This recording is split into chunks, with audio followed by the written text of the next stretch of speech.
ဒီနေ့ကတော့ show light application launch လုပ်တဲ့ပွဲပေါ့နော်ဒီ show light မှာ LGBT transgender 6 ယောက်ကိုပေါင်းပြီးတော့မြန်မာနိုင်ငံရဲ့ပထမဆုံး reality transgender တွေအတွက် reality show လေးဆိုပြီးတော့ director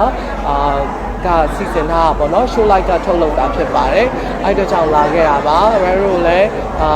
ဘယ်လိုပြောမလဲစိတ်တက်ကြပါများစွာဖန်တီးပေးတဲ့ဒီ show တွေကတကယ်ဘဝအမှတ်တရလည်းဖြစ်လို့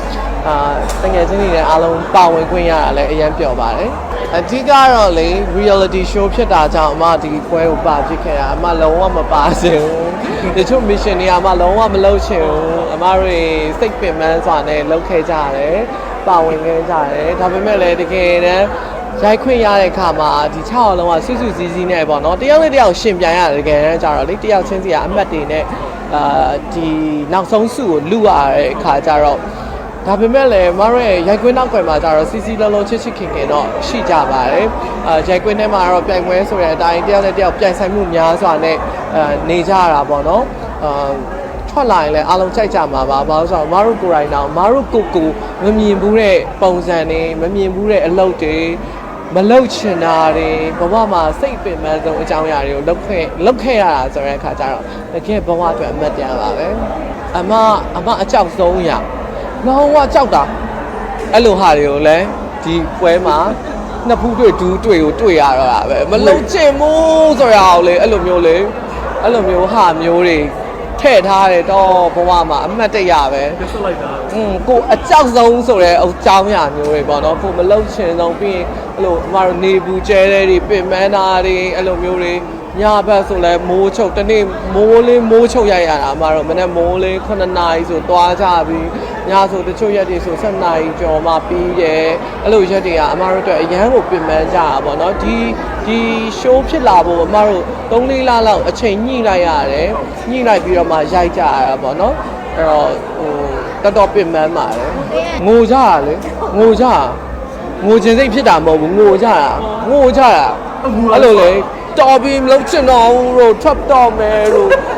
ပြန်ရော်လိုက်တော့သိလားအဲ့လိုမျိုးတွေဖြစ်ကြသေးတာအဲ့လိုမျိုးနောက်ွယ်မှာလေသိရမလားတရားရည်ပြန်ရတာဖြစ်တဲ့အတွက်မပြိုင်နေတော့လဲပြိုင်ကြရတာပေါ့နော်အဲ့လိုမျိုးတွေဆိုတဲ့အခါကျတော့စိတ်ရမ်းပင်ပန်းပါတယ်ဘာဖြစ်လို့ reality show ဆိုတဲ့အတွက်တယောက်နဲ့တယောက်မှာ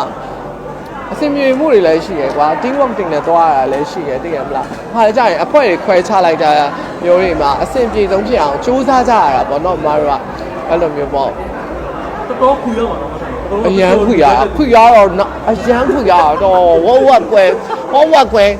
အခုကမပြပြမယ်နော်အမကိုလူတွေကဒီလိုလေးမြင်မှုတာငါမရဆိုလှလှလေးနေတယ်အဲ့လိုတရက်ကလေးချစ်ကောင်းနေပေါ့အဲ့လိုမျိုး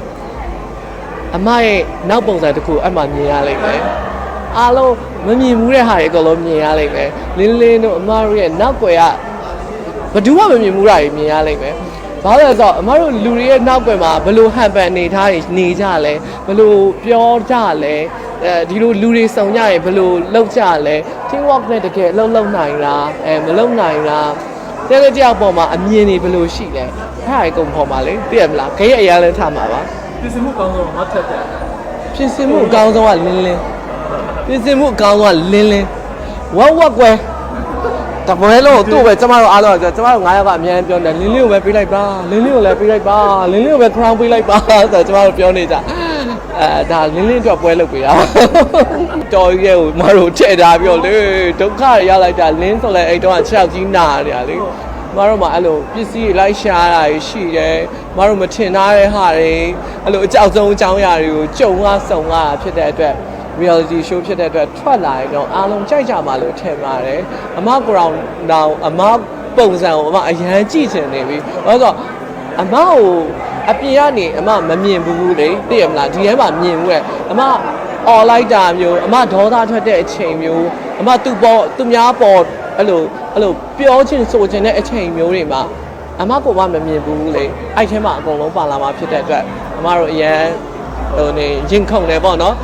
ပြိတ္တချစ်မှာလားမုန်းမှာလားပြိတ္တတွေဘယ်လိုထင်မှာလဲဆိုရဲဥစ္စာဘာလို့ဆိုတော့သူက ဒီလိုတွေလှည့်ထားကြမှာဆိုတော့လေတရေတွေလည်းပါတည်ရတော့အစ်စ်တွေရောတူတွေရောတရေอ่ะဟိုဟာကြီးပါအစ်စ်တွေရောတူတွေရောတရေကိုမြင်ရတာတော့အဲ့လိုမျိုး စိတ်ကကြုံရသေးတယ် ဟုတ်တယ်အဲ့လိုမျိုးတွေပေါ့နော်ကိုကအစ်စ်နဲ့တူနဲ့ရောနေတော့ဘယ်ဟာတရေစစ်ဘယ်ဟာတူမှတော့မသိတော့ဘူးအဲ့လိုမျိုးလေးအရန်ကြောက်ဖို့အောင်တယ်အဲ့လိုမျိုးမောင်မောင်မဲမဲကြီးထဲမှာအဲ့လိုမျိုးကြီးသွားထားလိုက်မယ်လို့လည်းမတင်တော့မွေပါခင်းမလေမွေပါခင်းမတကယ်ကိုမွေပါခင်းမဖပြုတ်တွေရောအကောင်တွေရောပလောင်တွေရောအဲ့လိုမျိုး အားသာဆိုရင်တော့တစ်ခုဖြစ်သွားခဲ့ရင်ဆိုတော့စိတ်ကြီးဝင်နေမှာပေါ့နော်ရိုက်နေတော့ အဲ့မှာဘာဖြစ်လဲဆိုတာကြောက်ပါလာလိမ့်မယ်မတို့ဘယ်လောက်ဒုက္ခရောက်ကြလဲဘယ်လောက်စိတ်ပင်ပန်းလဲဘယ်လောက်ရန်နေဖြစ်ကြလဲငိုကြလဲဆိုတော့ဟာတွေ့ရဲအဲ့လိုမျိုးရန်နေဖြစ်အောင်ပေါ့တလေသိရမလားမဖြစ်ဖြစ်အောင်အဲ့လိုအဖွဲခွဲပြီးတိုက်ကြဆိုတော့ကကြောင့်ဖြစ်ကြပေါ့ငိုကြရိုကြပေါ့သိရမလားစိတ်တွေကောက်ကြပေါ့အဲ့လိုမျိုး adventure တခါပဲပါချန်တဲ့ဥစ္စာတွေက